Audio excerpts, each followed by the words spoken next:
Refrigeration air conditioning കോഴ്സിന്റെ third മൊഡ്യൂളിലെ മൂന്നാമത്തെ യൂണിറ്റായ basic electricity and electric motors എന്ന യൂണിറ്റിന്റെ ഓൺലൈൻ ക്ലാസ് നിങ്ങൾ എല്ലാവരും കണ്ടിട്ടുണ്ടാവും. അതിനോടനുബന്ധിച്ചുള്ള മോഡൽ പ്രാക്ടിക്കലാണ് ഞാൻ ഇവിടെ അവതരിപ്പിക്കുന്നത്. കഴിഞ്ഞ മോഡൽ പ്രാക്ടിക്കലിൽ വിൻഡോ എയർ കണ്ടീഷന്റെ പാർട്സ് ഐഡന്റിഫിക്കേഷൻ എന്ന ക്ലാസ് ആണ് നമ്മൾ കൈകാര്യം ചെയ്തത്. ഏതൊരു റെഫ്രിജറേഷൻ മെഷീൻ ആണെങ്കിലും AC ആണെങ്കിലും ഫ്രിഡ്ജ് ആണെങ്കിലും മറ്റേത് ഒരു റെഫ്രിജറേഷൻ മെഷീൻ ആണെങ്കിലും അതിന്റെ ഏറ്റവും പ്രധാനപ്പെട്ട ഭാഗം എന്ന് പറയുന്നത് അതിന്റെ കംപ്രസറുകളാണ്. വിവിധ തരം കംപ്രസറുകളെ കുറിച്ച് നിങ്ങൾ പഠിച്ചിട്ടുണ്ടാവും. Centrifugal compressor, reciprocating compressor, rotary compressor, scroll compressor തുടങ്ങിയവ.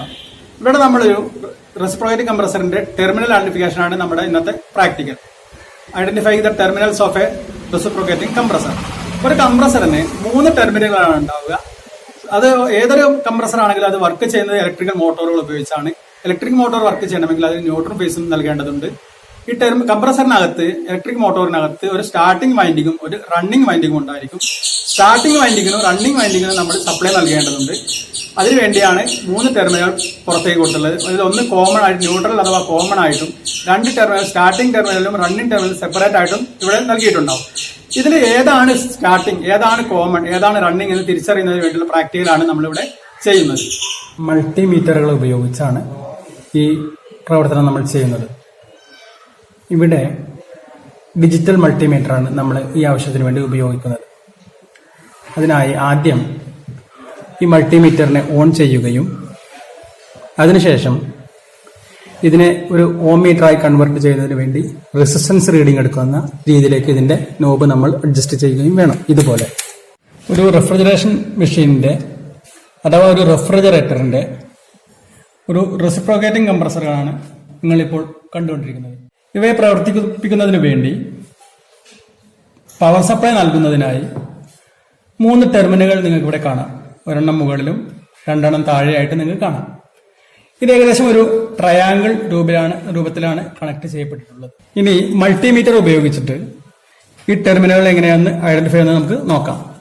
മൾട്ടിമീറ്റർ ഉപയോഗിച്ച് ഈ ടെർമിനലുകൾക്കിടയിലുള്ള റെസിസ്റ്റൻസിന്റെ വ്യത്യാസമാണ് നമ്മൾ കണ്ടുപിടിക്കുന്നത്. അതിനായി ഡിജിറ്റൽ മൾട്ടിമീറ്ററിന്റെ 2 പ്രോബുകൾ നമ്മൾ 2 ടെർമിനലുകൾക്കിടയിൽ വെച്ച് നോക്കുകയും അതിന്റെ റീഡിംഗ് നമ്മൾ മനസ്സിലാക്കുകയും ചെയ്യുന്നു. ഇവിടെ കംപ്രസറിന്റെ 3 ടെർമിനൽ നിങ്ങൾക്ക് കാണാം. മുകളിൽ ഒരെണ്ണം, താഴെ 2. ഇതിന് മുകളിലുള്ള ടെർമിനലും താഴെ ലെഫ്റ്റ് സൈഡിലെ ടെർമിനലിനും ഇടയിലുള്ള റെസിസ്റ്റൻസ് എത്രയെന്ന് നമുക്ക് ഇവിടെ കാണാം. മൾട്ടിമീറ്ററിൽ 17 എന്ന് റീഡിംഗ് വരുന്നുണ്ട്. നമുക്ക് കിട്ടിയ റീഡിംഗ് ഒരു ട്രയാങ്കിൾ വരച്ച് ഇതുപോലെ നിങ്ങൾ രേഖപ്പെടുത്തണം.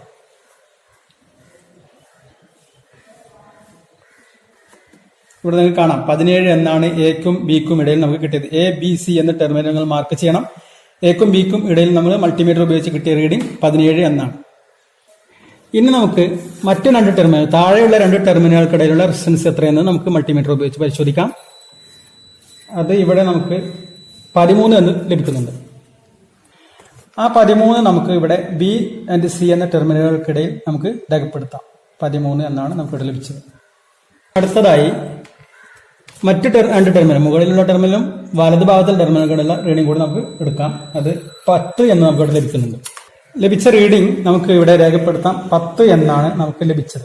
ഇപ്പൊ നമുക്ക് 3 ടെർമിനലുകൾക്കിടയിലുള്ള റീഡിംഗ് നമുക്ക് ലഭിച്ചിട്ടുണ്ട്. നമുക്ക് കിട്ടിയ റീഡിങ്ങുകളിൽ നിന്നും ടെർമിനലുകൾ എങ്ങനെ ഐഡന്റിഫൈ ചെയ്യാമെന്ന് നമുക്ക് നോക്കാം.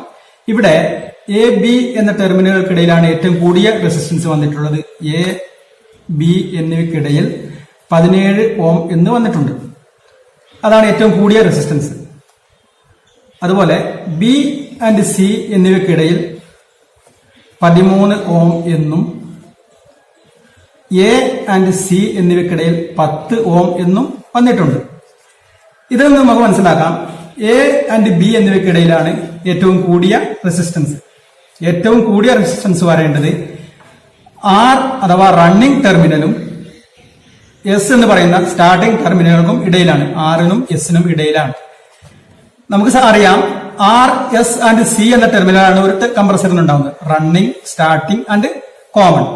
ഇവിടെ ഏറ്റവും കൂടിയ റെസിസ്റ്റൻസ് ആർ ആൻഡ് എസ് എന്നിവയ്ക്കിടയിലായതുകൊണ്ട് അടുത്ത ടെർമിനൽ സി ആയിരിക്കും എന്ന് നമുക്ക് ഊഹിക്കാം. ഇവിടെ ഞാൻ ഈ എക്ക് പകരം ആർ എന്ന് രേഖപ്പെടുത്തുന്നു, ബിക്ക് പകരം എസ് എന്ന് രേഖപ്പെടുത്തുന്നു. അതുകൊണ്ട് തന്നെ നമുക്ക് അടുത്ത ടെർമിനൽ സി എന്നത് കോമൺ ടെർമിനലായിട്ട് നമുക്ക് അനുമാനിക്കാം. ആർ എന്നത് റണ്ണിംഗ് ആണ്, എസ് എന്ന് പറയുന്നത് സ്റ്റാർട്ടിംഗ് ആണ്, ഇവിടെ സി എന്ന് പറയുന്നത് കോമൺ ആയിട്ട് നമുക്ക് മനസ്സിലാക്കാം. ഇതുകൊണ്ട് മാത്രമായില്ല, അടുത്ത രണ്ട് മെത്തേഡ് കൂടി നമ്മൾ നോക്കേണ്ടതുണ്ട്. ബി എന്ന് സി എന്നതിനിടയിൽ 13 അഥവാ മീഡിയം റെസിസ്റ്റൻസ് ആണ് നമുക്ക് ലഭിച്ചിട്ടുള്ളത്. അതുപോലെ എ ആൻഡ് സി എന്ന് പറയുന്നത് 10 ഓം ഏറ്റവും കുറഞ്ഞ റെസിസ്റ്റൻസ് ആണ് ലഭിച്ചിട്ടുള്ളത്. സാധാരണഗതിയിൽ ഏറ്റവും കുറഞ്ഞ റെസിസ്റ്റൻസ് വരേണ്ടത് റണ്ണിംഗ് ടെർമിനലിനും കോമൺ ടെർമിനലിനും ഇടയിലാണ്. ആയതുകൊണ്ട് അടുത്ത ടെർമിനൽ എസ് ആയിരിക്കും. അഥവാ ആർ ആൻഡ് സി എന്നത് ഏറ്റവും കുറവായതും അതുകൊണ്ട് തന്നെ എസ് ഇതായിരിക്കും. ബി എന്ന ടെർമിനൽ ആയിരിക്കും എസ്. പിന്നീട് വരുന്നത് ഇവിടെ നമുക്ക് കിട്ടിയ 13 എന്ന് പറയുന്ന മീഡിയം റെസിസ്റ്റൻസ് സ്റ്റാർട്ടിങ്ങിനും കോമണിനും ഇടയിലായിരിക്കും. അതുകൊണ്ട് അടുത്ത ടെർമിനൽ ആർ ആയിരിക്കും. അഥവാ ഇതൊരു ആർ എസ് സി എന്ന് പറയുന്ന ടൈപ്പ് കംപ്രസർ ആണ് എന്ന് നമുക്ക് മനസ്സിലാക്കാം. ഇതാണ് നിങ്ങൾ ചെയ്യേണ്ടുന്ന ഒരു പ്രാക്ടിക്കൽ. ചെയ്തത് ആർ എസ് സി കംപ്രസർ ആയിരുന്നു. നമുക്ക് കിട്ടിയ അതിന്റെ result R S C, R മുകളിൽ വരുന്ന സി എസും താഴെ വരുന്ന ടൈപ്പ് കംപ്രസറാണ് നമ്മൾ ചെക്ക് ചെയ്തത്. ഇത് നമുക്ക് മറ്റൊരു കംപ്രസർ സാധാരണ രീതിയിൽ വരുന്നത് CSR കംപ്രസറുകളാണ്. സി മുകളിലും എസും ആറും താഴെയായിട്ട് വരുന്ന കംപ്രസറാണ് ഇപ്പോൾ കൂടുതലായിട്ടും നമുക്ക് വരുന്നത്. അപ്പോൾ അത്തരം ഒരു കംപ്രസർ CSR ടൈപ്പ് ഒരു കംപ്രസർ കൂടി നമുക്ക് ചെക്ക് ചെയ്യാം. ഇവിടെ മുകളിലുള്ള ടെർമിനലും ലെഫ്റ്റ് സൈഡിലുള്ള ടെർമിനലും ഇടയിലുള്ള റീഡിംഗ് നമ്മൾ പരിശോധിക്കുകയാണ്. ഇവിടെ നമുക്ക് കിട്ടുന്ന റീഡിംഗ് 20 എന്നാണ്. ഇവിടെ എ ബി എന്ന ടെർമിനലുകൾക്കിടയിൽ നമുക്ക് 20 ഓം എന്ന് നമുക്ക് റീഡിംഗ് കിട്ടിയിട്ടുണ്ട്. അത് നമുക്ക് ഇവിടെ രേഖപ്പെടുത്താം 20. അടുത്ത രണ്ട് ടെർമിനലുകൾക്കിടയിൽ നമുക്ക് പരിശോധിക്കാം. ഇവിടെ മുകളിലുള്ള ടെർമിനലും റൈറ്റ് സൈഡിലുള്ള ടെർമിനലുകൾക്കും ഇവിടെയുള്ള റീഡിംഗ് നിങ്ങൾക്ക് ഇവിടെ കാണാം 25 എന്ന് വരുന്നുണ്ട്. ആ കിട്ടിയ റീഡിംഗ് നമുക്ക് ഇവിടെ രേഖപ്പെടുത്താം 25. ഈ റീഡിംഗിൽ എന്തോ ഒരു വ്യത്യാസം വന്നിട്ടുണ്ട്. ഇത് കുറഞ്ഞാണ് വരേണ്ടത്. അതുകൊണ്ട് നമുക്ക് ഒന്നുകൂടി പരിശോധിക്കാം. നമുക്ക് നേരത്തെ കിട്ടിയ റീഡിംഗ് 25 ആണ്. വീണ്ടും നമ്മൾ പരിശോധിക്കുകയാണ്. അവന്റെ റീഡിംഗ് കറക്റ്റ് ആവുന്ന വരെ നമുക്ക് ചെക്ക് ചെയ്യാം.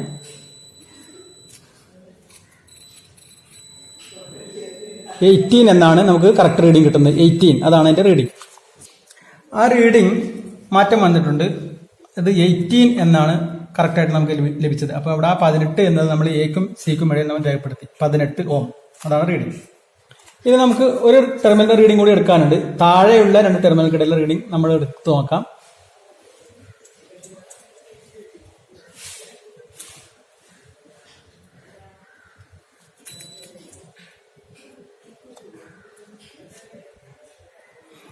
ഇതിവിടെ നമുക്ക് ലഭിക്കുന്നത് 36 എന്നാണ്.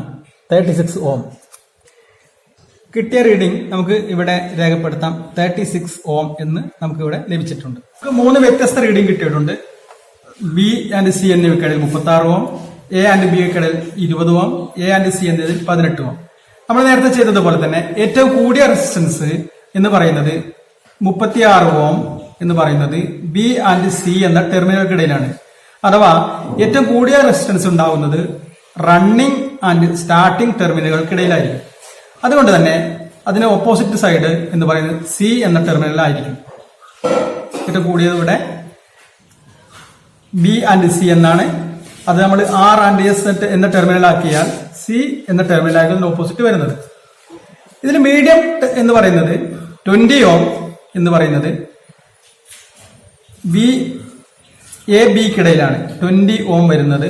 അഥവാ മീഡിയം റെസിസ്റ്റൻസ് വരുന്നത് എക്കും ബിക്കും ഇടയിലാണ്.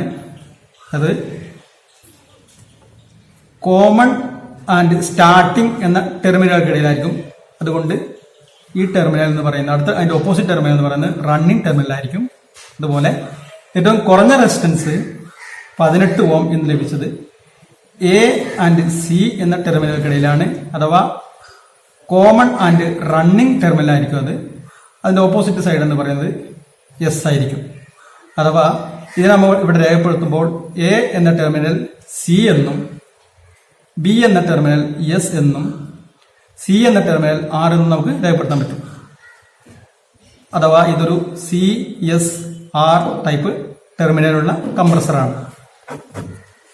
Identifying the terminals of a hermetic compressor using ohm meter എന്ന മോഡൽ പ്രാക്ടിക്കലിൻ്റെ റെക്കോർഡിലേക്ക് എഴുതേണ്ടുന്ന ഭാഗമാണ് നിങ്ങളിപ്പോൾ കണ്ടുകൊണ്ടിരിക്കുന്നത്. ഇതിൽ aim, sketch, tools and instruments required, materials required, operations to be carried out, procedure and safety precautions എന്നിവ നിങ്ങൾക്ക് കാണാം. അതുകൂടാതെ റിസൾട്ട് എന്നൊരു ഭാഗവും ഇതിനകത്ത് ഉൾപ്പെടുത്തിയിട്ടുണ്ട്. ഇതിലെ സ്കെച്ചിൽ കാണിച്ചിട്ടുള്ള മൾട്ടിമീറ്റർ, കംപ്രസർ ടെർമിനൽസ്, അതിൻ്റെ കണക്ഷനുകൾ, 2 ട്രയാങ്കിളുകൾ, അതിലെ റീഡിങ്ങുകൾ മുതലായവ റെക്കോർഡിൻ്റെ ലെഫ്റ്റ് സൈഡിലാണ് നിങ്ങൾ വരയ്ക്കേണ്ടത്. ഇതിലെ റിസൾട്ട് എന്ന ഭാഗം ഇപ്പോൾ നിങ്ങൾ എഴുതേണ്ടതില്ല. റെഗുലർ ക്ലാസ് തുടങ്ങുന്ന സമയത്തോ അല്ലെങ്കിൽ റെക്കോർഡ് സബ്മിറ്റ് ചെയ്യാൻ ടീച്ചർ ആവശ്യപ്പെടുമ്പോഴോ ടീച്ചറുടെ നിർദ്ദേശാനുസരണമാണ് നിങ്ങൾ റിസൾട്ട് എഴുതേണ്ടത്.